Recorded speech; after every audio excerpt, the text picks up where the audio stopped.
In the 3rd year after my husband's death, I found a baby boy while visiting his grave. He had the same captivating peach blossom eyes as my late husband, pitiful yet adorable, just as my heart swelled with joy.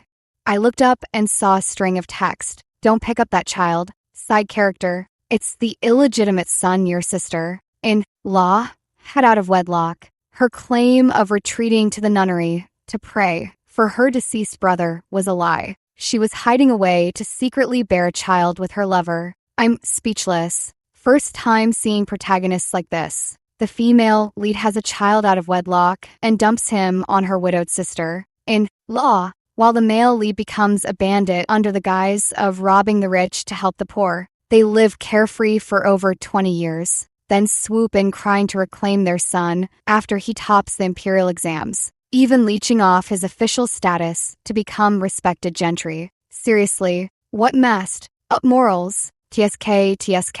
The side character gets the worst of it. She could have remarried, but her mother, in law, and sister, in law, conspired against her, forcing her to raise the illegitimate child, also blocks her from remarrying, trapping her in the Chun family as their drudge, killing 2 birds with 1 stone. The whole family is a bunch of shameless parasites. If she takes this child, 20 years later she'll die miserable and alone in a broken down temple. She must think carefully. At first, I thought I was hallucinating, but no matter how many times I blinked, those words appearing out of thin air refused to vanish. In my daze, I withdrew my hand from reaching for the child and turned to look at the solitary grave beneath the tree. Everything before me was too bizarre, yet it was true that my sister, in law, had insisted on staying at the nunnery for over half a year, and my mother, in law, truly opposed my remarriage.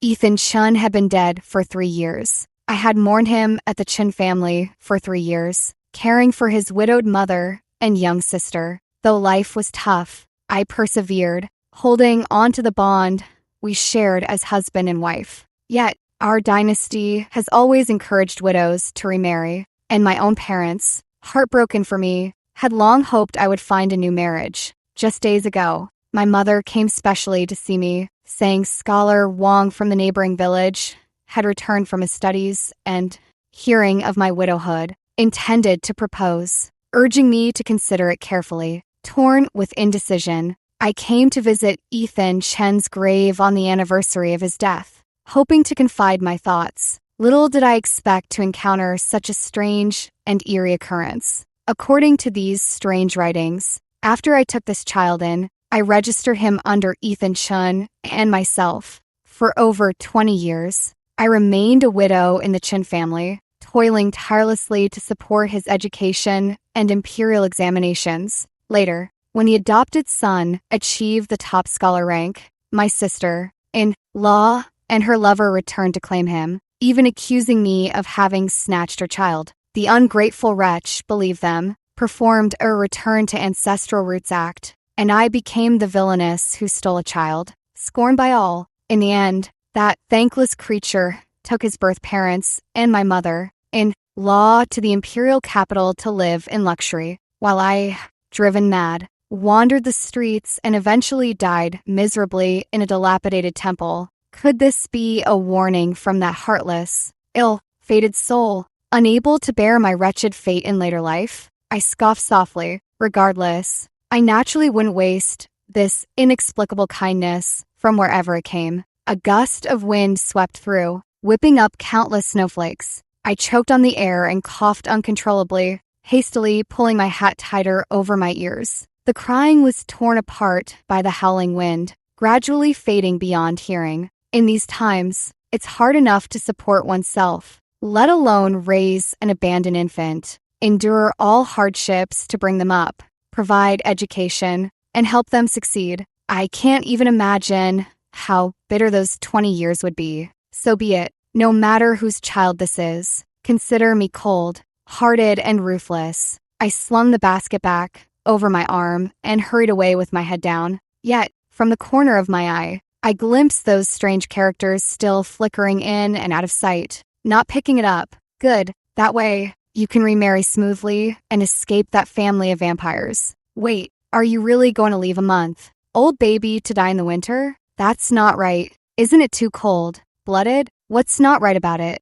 It's perfect. These ungrateful wretches are rotten to the core, holding grudges, forgetting kindness, and only chasing profit. Why raise them? Run far away. Don't let them cling to you. Let those 3 piles of trash fend for themselves. I've no patience for protagonists with twisted morals anyway. Since I've made up my mind, I won't waste pointless kindness on raising an ingrate. But some things are not so easily avoided. Not long after leaving the grove, a group of people surrounded me head-on. Sister-in-law, why are you so late returning after paying respects to brother? Mother was worried you might be overwhelmed with grief, or worse, encounter villains, so she specially sent me with some neighbors to find you. The one leading them was my sister-in-law, Rose Chun, the very same cuckoo who, as the rumors said, intended to foist her illegitimate child upon me to raise. I did not reply, only studied her carefully. Half a year ago, Rose Chun insisted she had dreamed of my late husband, her short-lived brother, and clamored to go to the nunnery outside the city to chant sutras for his blessings, to help him reach paradise sooner. I was reluctant to agree, as an unmarried woman staying long-term at a nunnery would harm her reputation and future marriage prospects, not to mention the considerable incense fees required for lodging. But my mother-in-law wept incessantly for her ill-fated son and left with no choice. I used the family's last savings to send Rose Chun to the nunnery, but unexpectedly, she stayed away for half a year, refusing to return no matter what. When I occasionally went to see her, she avoided me. It wasn't until 3 days ago that she finally came home. When she returned, her face showed no signs of deprivation, none of the gauntness one would expect from half a year of sparse meals at the nunnery. Instead, her cheeks were rosy, and her figure had filled out. Even her chest had become fuller, exuding a mature woman's charm. Though I felt somewhat puzzled at the time, I didn't dwell on it. But now, thinking back, I can be certain Rose Chun wasn't at the nunnery chanting sutras for her brother's blessings these past 6 months. She was hiding away to give birth. I fixed my gaze intently on Rose Chun, my sharp eyes making her, originally full of anxiety, increasingly uncomfortable. Sister-in-law, what are you doing? We all braved the cold wind to come find you. Why aren't you happy? Are you mistaking kindness for ill intent? As Rose Chun spoke, the neighbors who had followed also began to look displeased. The winter wind was bitterly cold. They were worried something might happen to a frail woman like me, so they came out to search. But I was perfectly safe and showed no trace of gratitude, which understandably made them uncomfortable. It wasn't even dark yet. What danger could I possibly be in? Besides, I've always come alone to pay respects to Ethan, never troubling you or mother-in-law. Haven't I returned safely every time? You've dragged all these aunts and uncles out here for no reason. Isn't that just wasting everyone's time? I shut Rose Chun down flawlessly, criticizing her for making unnecessary trouble. The neighbors' expressions toward Rose Chun shifted instantly. After all, these past 3 years, only I have tended Ethan's grave, cleared the weeds, and offered regular sacrifices. His own mother and sister never once visited, and besides, I've returned safely every other time. Why is it only now that Rose Chun insists on bringing everyone to look for me? Look at that expression on the venomous sister-in-law's face. She's totally shut down. So satisfying. This is exactly how it should be. Actually, she brought all the neighbors along to have them bear witness, using the excuse that the child was found near her brother's grave, implying a destined connection to pressure her sister-in-law into adopting the child. Sigh. I feel sorry for her brother too, dead for 3 years, and neither his mother nor sister ever visited him. Now, they're pinning some random child on him. TSK, what a pure tool he's become. So that's how it is. My heart sank, and I just wanted to leave this troublesome place as soon as possible. Rose is young and doesn't know better. I've troubled you all, uncles and aunties. It's bitterly cold in winter. Let's head back soon. In a few days, I'll make some pastries and deliver them to everyone as an apology. I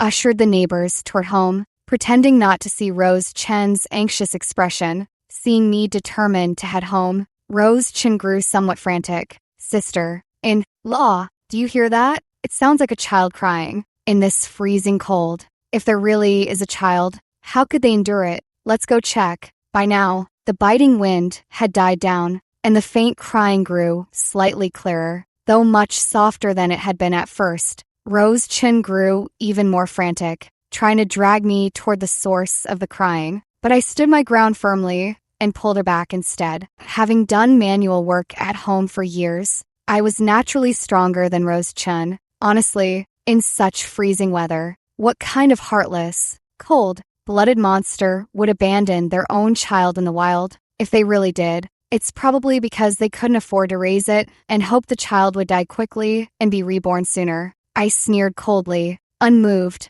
and spoke to Rose Chen with sarcastic mockery. You, Audrey Wan, how can you be so heartless? Perhaps the mother faced some disaster and had no choice but to leave the child behind. Besides, saving a life is a greater virtue than building a 7-story pagoda. If there really is a child out there and we don't help, that's a sin. Her face turned pale with frustration, but she didn't dare reveal herself, resorting to moral blackmail and subtly rousing the kind-hearted neighbors. Hong Yao, these days no one has it easy. People can barely feed their own children. How could they have the means to take in someone else's? If there really were a child, would you take it in and raise it yourself? Or hand it over to Uncle Chen? Or to Aunt Zhao? My gaze swept over the crowd, and those who had been growing restless quickly settled down. Asking them to raise another's child was absolutely out of the question. Besides, have you all forgotten last year's incident in the neighboring county? The man eating black bear. They say that bear looked just like a person from afar, even waving to lure people closer, then mauling them beyond recognition. If you ask me, that bear was most likely a demon. And this sound, it's faint, broken, not quite like a child crying, more like some monster mimicking to trick people. I left the rest unspoken, but the neighbors' faces had already turned pale. The bear attack last year was real. Everyone said that bear had become a demon. It wouldn't be strange if there were another monster imitating a baby's cry. Right then, everyone ignored Rose Chen's struggles and forcibly dragged her back. What could they do? Everyone values their own life. Rose Chen kicked up a fuss the whole way, yelling that she had to go back and save the child. I just said, with a worried look, "Why are you so convinced there's a child in the woods? Could some spirit have clouded your mind?" The neighbors immediately darkened their expressions, gagged Rose Chen, and hurriedly hauled her back to the city. The crowd swarmed into the house, and seeing everyone's grim faces, my mother-in-law thought their plan had succeeded and immediately offered a pained apology. My sincerest apologies, everyone. My daughter-in-law is really... What does your daughter-in-law have to do with this? It's your precious daughter who's causing all the trouble. That shout left my mother-in-law utterly bewildered. Only then did she notice Rose Chen, gagged and firmly restrained. But it was too late to take back her words. Aunt Lee loudly proclaimed how Rose Chen disregarded everyone's safety, insisting on charging into the mountain forest to rescue some supposed child. Everyone knows how dangerous these winter woods are. Who knows what mountain spirits, tigers, or leopards lurk about. Maybe even bears that have gained supernatural powers. If we really encountered any, none of us would escape. You mother and daughter said you feared Guyenne was in danger and begged us to help search. Out of neighborly kindness, we went along, but Guyenne turned out fine, didn't she? Surely you can't expect us to gamble our lives again for a child who might not even exist? Besides, times are hard these days. It's not unheard of for families to abandon children they can't afford to raise in the mountains. Are you the Chens so virtuous that you have to play living bodhisattvas, rushing to pick up every whimper? Could you even feed another mouth? How old is Rose Chen already? Yet she's still so reckless. Why haven't you taught her better? With her temperament, She's not cut out for a practical life. What family would dare marry her or take her in? Aunt Lee's words were coarse, but not unreasonable. My mother-in-law's face darkened, yet she could only force an apologetic smile. Yes, it's my fault for not raising them right. As a widow, I've struggled to bring up Zichio and Hongyao on my own. After Zichio passed 3 years ago, I suppose I did indulge Hongyao a bit too much. It's all this old woman's fault. Sigh. And Guiyan too. I failed as a mother to teach her properly, but as her sister-in-law, you should have reminded me more often. Mother-in-law's eyes reddened as she spoke, quietly turning away to wipe tears from the corner of her eye. At that, the neighbors could no longer bring themselves to blame her further. They turned to look at me, their eyes carrying a hint of reproach. Guiyan, as the elder sister-in-law, you share the responsibility of a mother. What the hell? Since when does sister-in-law like a mother apply? I've supported her for 3 years without asking for anything. We're not even related by blood. Why should I be responsible for her? Wow, this old witch really knows how to play the victim. She's scheming to tie down her daughter-in-law like a workhorse forever. She's quite the image manager, playing the kind mother-in-law in public while emotionally manipulating her daughter-in-law behind closed doors, all just to keep her from remarrying and trap her as a free live-in maid. To be honest, I wasn't as shocked as Heisey. These tactics were commonly used by my mother-in-law. I had long grown accustomed to them. However, I turned toward the neighbors, my voice clear and crisp. Aunt Lee, you yist. I've already mourned Zichio for 3 years. I've long fulfilled my duty. My mother has already arranged a marriage for me. I'll be returning home in a few days and remarry come spring. I'll invite everyone to the wedding banquet. You cannot, Rose Chun exclaimed sharply, her piercing voice drawing everyone's attention. Why not? Could it be that all those times you urged me to remarry early and wish me happiness were lies? Covering my mouth, tears welling in my eyes, I looked at her in disbelief. My mother-in-law quickly pulled Rose Chun behind her and explained, Guiyan, don't take it to heart. Rose just can't bear to part with you. After Zichio passed, we've both been encouraging you to remarry. All the villagers know this. It's true. My mother-in-law and sister-in-law are masters of putting on a show, but in private, they keep saying they can't live without me, that they'd be better off dead with their son. How could I possibly leave under such circumstances? See, here she goes again. My mother-in-law, wiping tears, clutching Rose Chun mournfully, putting on another act. It's all my fault as an old woman burdening you. These 3 years, you've worked hard raising Rose Chun, and now she's of marriageable age. Guiyan, you should go. It's for the best. Damn, more emotional blackmail. This old woman is seriously annoying, just trying to gaslight the female supporting character to keep her slaving away for the mother-daughter pair at the Chun family. Unbelievable. Female supporting character. Don't you dare believe your black-hearted mother-in-law and sister-in-law. How have these wretched people not been struck by lightning yet?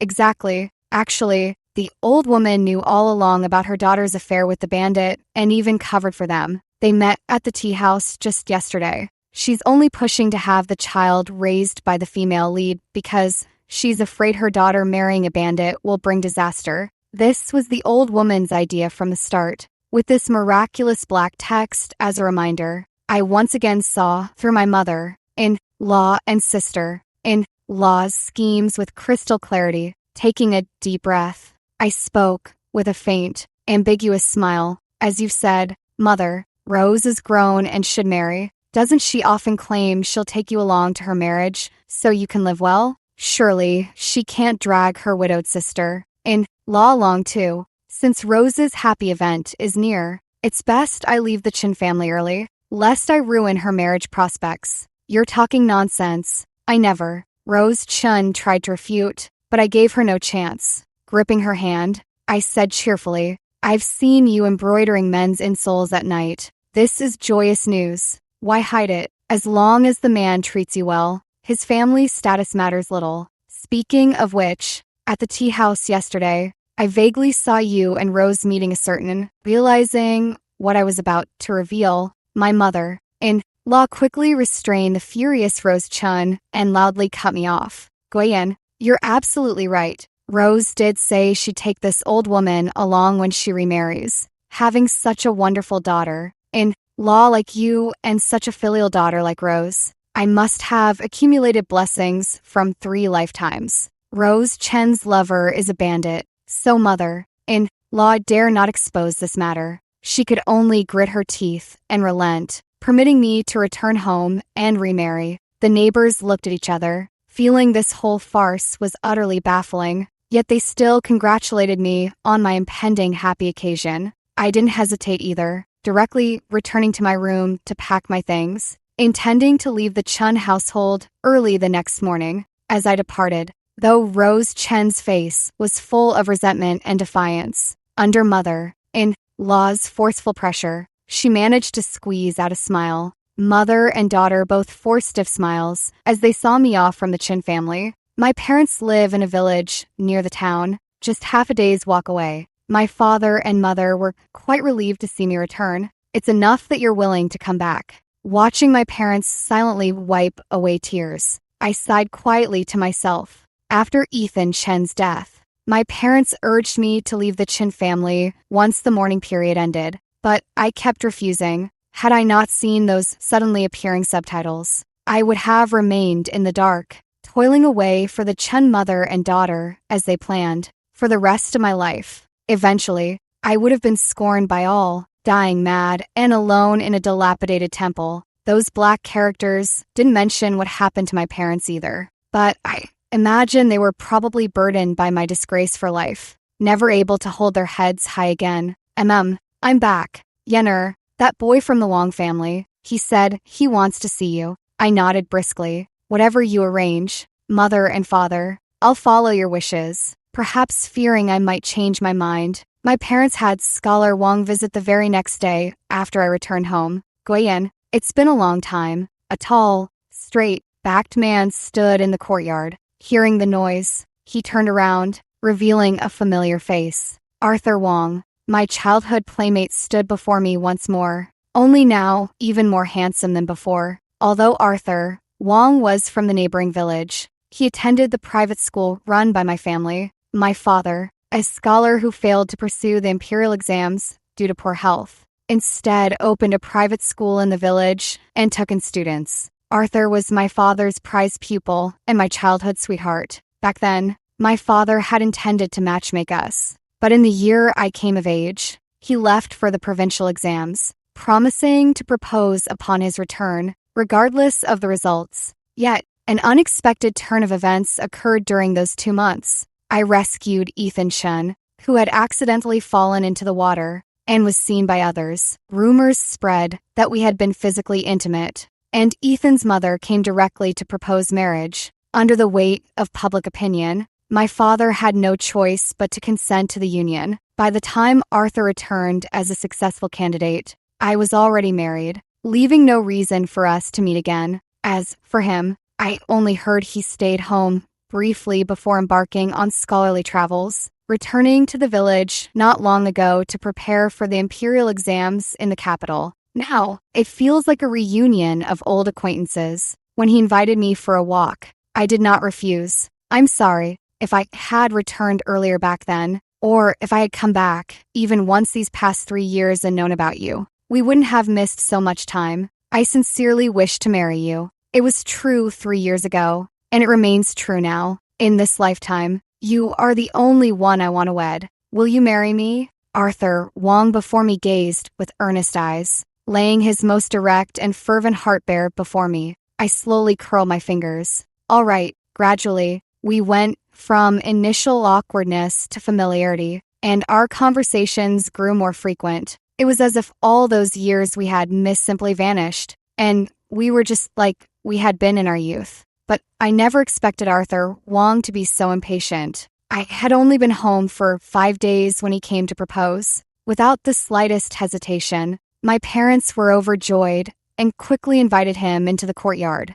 I stared at the pair of wild geese and the man holding them, momentarily stunned. Isn't this a bit too rushed? But my parents didn't think so. After exchanging a few pleasantries, they immediately began discussing wedding arrangements. At first, I thought the Wong family might be dissatisfied with my status as a remarried woman, but they weren't. Everything was discussed with the same scale and respect as a first marriage. The betrothal gifts were not a single coin short. If possible, there's an auspicious day a month from now. Shall we set the wedding for then? Please don't misunderstand, dear in-laws. It's just that Fonger can't wait any longer. He already missed his chance 3 years ago, and he truly dare not let it slip away again. A good daughter-in-law like Guyan, what family wouldn't seek her? Forgive my frankness, but I'm just as eager in my heart. Madame Wong's words had my parents grinning from ear to ear, and the wedding date was quickly settled. The two families were immersed in joy, yet someone chose this very moment to stir up trouble. Don't rush, sister-in-law. How could I, as your younger sister-in-law, not come to offer a gift for your wedding? Rose Chin arrived and held out the basket hanging from her elbow toward me. The cotton cloth covering it was lifted, revealing what lay inside. Here, sister-in-law, meet your son. Nonsense. Rose Chen's words struck like a thunderbolt, leaving everyone frozen in place. My mother was the first to snap out of it, immediately unleashing a torrent of curses. Would I, as her own mother, not know whether my daughter has given birth? If you dare spout such nonsense again, Rose Chun, don't blame us for throwing you out without mercy. My father was even more furious, pointing at Rose Chun and shouting for her to get out. The neighbors who had gathered in the yard to watch the commotion all nodded in agreement with my parents. Over the past 3 years, I visited my family home many times. How could they not know whether I'd had a child? Aunt Wong also came to her senses, pointing at Rose Chun with furious gestures. What kind of ugly toad are you? Not only are you hideous, but your mouth is foul and your words are nothing but trash. How dare you interfere with my son and Guillen's wedding? My in-laws are too kind-hearted to preserve your Chun family's dignity, but I'm not so polite. If you don't leave now, I'll whip you out of here myself. Aunt Wong spotted the broom in the yard, snatched it up in a few quick steps, and aimed it straight at Rose Chun. Everyone nearby knew of Aunt Wong's fiery temper and couldn't help but cover their mouths to stifle giggles. Seeing Aunt Wong meant business, Rose Chen's face paled, but she stubbornly held her ground. Anyway, I've registered this child under my brother's name. She is Audrey Ruan's child. She must raise this child to continue our Chun family line. It'd be best if she doesn't remarry. If she does, she must take the child with her. With that, Rose Chun produced the child's household registration document. It was indeed registered under Ethan Chen's name. The date was just 1 day before I went to the authorities to correct my status. Damn it, I'm so furious with Rose Chun. She actually brought the child here and made misleading statements in front of everyone, all to prevent the supporting female character from remarrying and living a good life. This mother-daughter duo from the Chin family is truly wicked. It was that old hag's idea, knowing the supporting female character was to marry Scholar Wong. She insisted on tying this child to her. She doesn't want to raise the child herself and forces the supporting female character to do it. What kind of people are they? Yes, they've calculated it all very well. According to the laws of our dynasty, as long as I remain a wife of the Chen family, Ethan Chen's child should rightfully be under my name and raised by me. Even if I remarry, I must take the child with me. However, their schemes are destined to come to nothing. Rose Chun, who told you that just because this child is your brother's, I must take responsibility? Do you mean to openly defy the laws of our dynasty? Audrey Ruan, your new husband is a provincial scholar, isn't he? If you dare abandon my brother's child, would he still dare marry you? Rose Chun, emboldened and secure, was also subtly sowing discord. I shook my head with some amusement and took out that document which should have been presented 3 years ago. This is a letter of divorce. Rose Chun, open your eyes wide and look at this date. 3 years ago, I ceased to be a daughter-in-law of the Chen family. Before his illness took him, Ethan Chen wrote me this letter of divorce, urging me not to remain a widow for his sake, nor waste my life away in the Chen household. It's my fault for letting you down and dragging you into this.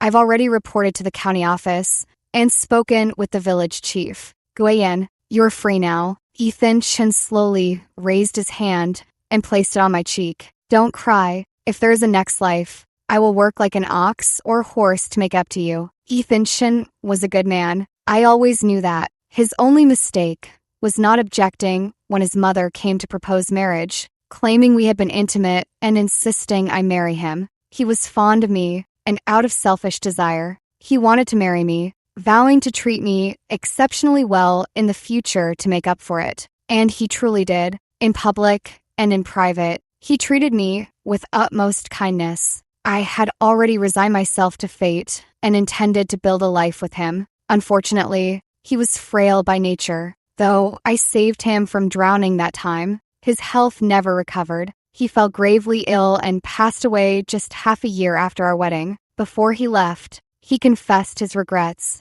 apologized to me, and gave me a letter of divorce, hoping I would find a good match in the future. But in the end, I had grown to care for him deeply. I willingly stayed at the Chun household for 3 years, tending to his mother and sister, and managing the family affairs. Unfortunately, no good deed goes unpunished. Ethan Chen's sister and mother were the complete opposite of him. Impossible. How could this be? But no matter how much she denied it, the black and white text was crystal clear. 3 years ago, I had ceased to be Ethan Chen's wife. Admittedly, the dead ex-husband still had his uses. At least the supporting female character didn't have to endure moral blackmail from those ungrateful wolves. Not necessarily. If the supporting female character doesn't raise the child, the female lead will have to do it herself. But the male lead is a bandit. How can the two get married? The plot has completely derailed. Didn't it derail long ago?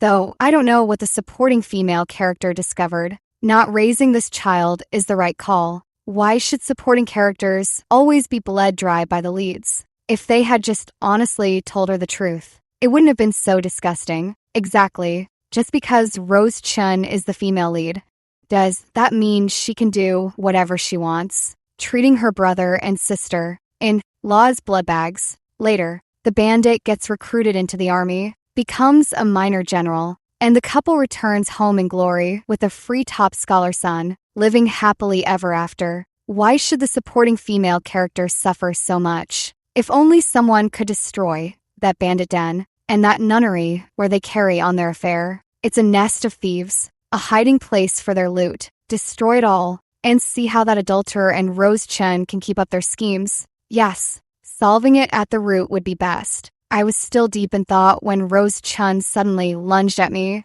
trying to snatch what I held in my hand. But halfway, Aunt Wong intercepted her with the broom. This doesn't count. You must raise this child. Audrey Wan, you have to raise him. He's my brother's son, the Chen family's heir. Do you want the Chen lineage to end? For my brother to rest uneasy in the afterlife? Smack. I slapped Rose Chen twice, hard, and sneered. How dare you say that? Then, tell me, who is this child really from? Do you have the courage to say?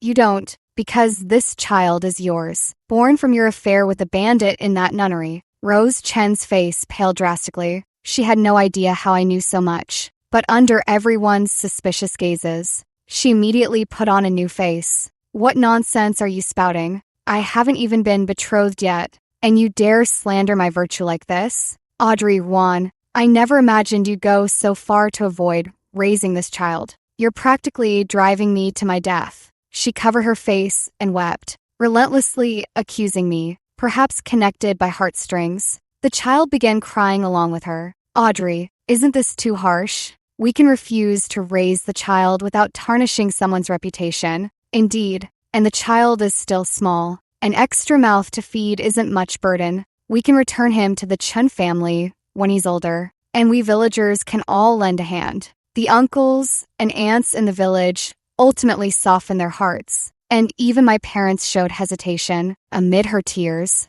Rose Chin curled her lips slightly, smug that her scheme was finally succeeding. But just as she rejoiced, a gentle voice spoke up. Uncles and aunts, kindness mustn't be misplaced, lest you be deceived. At that moment, Arthur Wong spoke. I notice this child bears a 50% resemblance to Miss Chen, which inevitably arouses suspicion. Brother Chen has been deceased for 3 years, so this child certainly isn't his. Yet they look so alike. Guillen's speculation that the child is the young lady's isn't without basis. In my opinion, why not summon a physician for a blood test to verify kinship? Brilliant, though we know blood test kinship is false. The ancients don't. A simple bluff will surely make the female lead expose herself. Hilarious. Look how pale the female lead's face turned. She must think there's no escape now. Serves the female lead right. They schemed against the supporting female character using such vile methods. They ought to pay the price. And the male lead? Take him down already. I can't stand bandits and robbers transforming into government officials after amnesty. Rob the rich to help the poor? More like rob others to enrich themselves. Arthur Wong is a provincial scholar, so his words naturally carry weight with many. The crowd glanced between the child and Rose Chen, discussing the late Ethan Chen, and soon buzzed with murmurs. Rose Chen panicked and began speaking recklessly. I won't take the test. The doctor you brought must have been bribed. What if you have him frame me? I was waiting for her to say exactly that. Fine, in that case. Let's all go to town and find several doctors from different clinics to conduct a thorough examination. Surely, I couldn't have bribed every single one of them. I gave Rose Chen no chance to reconsider, and our noisy group headed straight for town, explaining the situation to everyone we met along the way. Those who heard immediately followed along.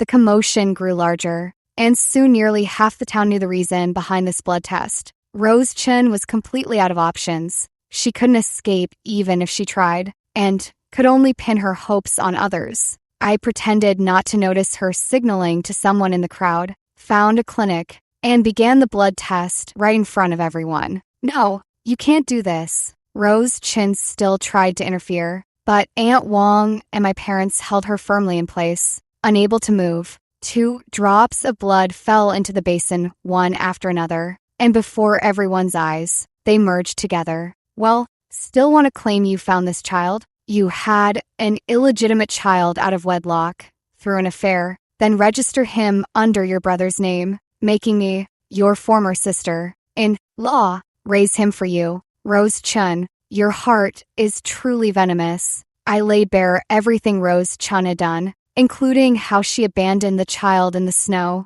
pretending it was a foundling, and insisted I be the one to pick him up. The neighbors who had accompanied Rose Chen to find me that day also spoke up, confirming my account. I always wondered why the Chen girl was so insistent on having Guillen pick up the child that day. Turns out she wanted Guillen to raise him, and an illegitimate one at that. Ugh, how could someone as good as Zichio have a sister as rotten-hearted as you? Exactly. I bet old Mrs. Chen knew too. Mother and daughter ganged up to bully the widowed sister. In law, they kept saying they treated Guillen well, but wouldn't even let her remarry. Everyone in the Chen family, except Zichio, has a black heart. Upon hearing this, the crowd began hurling insults at the Chen mother and daughter. Ever since the blood test results came out, Rose Chen had been hanging her head in silence. As I approached, her eyes filled with venomous resentment. Audrey Wan,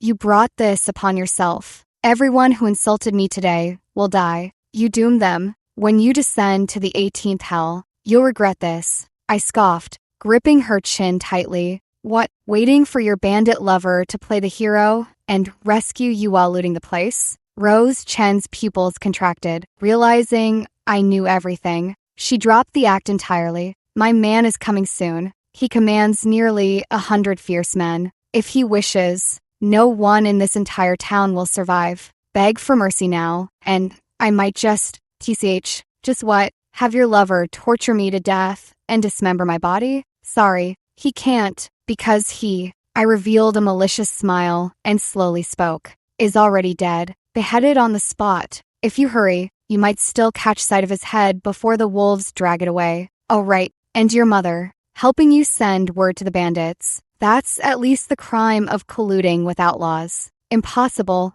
Audrey Wan, you're lying to me. You're bluffing, aren't you? Rose Chen screamed hoarsely, her vicious expressions stunning everyone around her. Just as people wondered why she'd suddenly turn like this, government soldiers galloped over from nearby, shouting as they rode, "The bandits outside the city have been executed. Their leader is dead by the governor's order. All who colluded with the bandits are to be taken to prison." The soldier headed straight for the crowd. The Chen mother and daughter conspired with the bandits. "Hand over the girl at once. Do not shield her." The crowd scattered instantly, scrambling to put as much distance as possible between themselves and Rose Chen. I dragged the stunned Rose Chen over to the soldiers. "Officer, this is Rose Chen, the one who colluded with the mountain bandits. Ever since I learned Rose Chen's lover was a bandit, I've been planning how to eliminate them. Arthur Wong's appearance gave me the opportunity. He told me that 3 years ago, after leaving home to study abroad, he unexpectedly became a disciple of the current grand tutor, and the governor of Qingzhou is his senior fellow apprentice. If we're talking about exterminating the bandits, the governor has enough government troops at his disposal." I immediately concealed the existence of the black characters and told Arthur Wong about the situation. He trusted me and wrote a letter to the governor. "Exterminating bandits is a great merit. No one would pass up such an opportunity." In truth, Rose Chen's illicit lover had been plaguing the prefecture for a long time, but they were deeply hidden, and the authorities couldn't find their hideout. After all, the idea that a nunnery could be a bandit's den isn't something ordinary people would guess. The governor of Qingzhou had long been troubled by this, and with a lead now, he immediately dispatched troops to strike at the heart of their operation, catching them off guard. The bandit leader was executed on the spot, beheaded and displayed as a warning, dead beyond any doubt. As for my former mother-in-law, she accepted Rose Chen's plea for help and naturally went to find the bandit. Running into the extermination operation was her own doing. According to these strange writings, after I took this child in, I registered him under Ethan Chen and myself. For over 20 years, I remained a widow in the Chen family, toiling tirelessly to support his education and imperial examinations, when I learned that the Chen mother and daughter had colluded with the bandits, intending to have them raid the town. Any sympathy I had for them vanished completely. Now they gladly pelt them with rotten vegetables. Of course, conspiring with bandits warrants death. I needn't waste more concern on them. As for that child, no one was willing to adopt him. Who knows what a bandit's son would become? Even the kindest dared not gamble. So he was left at the orphanage, left to live or die, and I could peacefully remain at home awaiting marriage. A month later, I was to be wed. Before placing the veil over my head, I bowed deeply. "Thank you for your reminders. They helped me change my fate." So Gui Yen can see us. I knew her behavior had changed, but no need for thanks. I just can't stand toxic protagonists. We only spoke a few words. It was your own efforts. Gui Yen, keep going. You'll find happiness. The black text faded gradually, vanishing before my eyes. I smiled softly and replied, "Yes, I will be happy."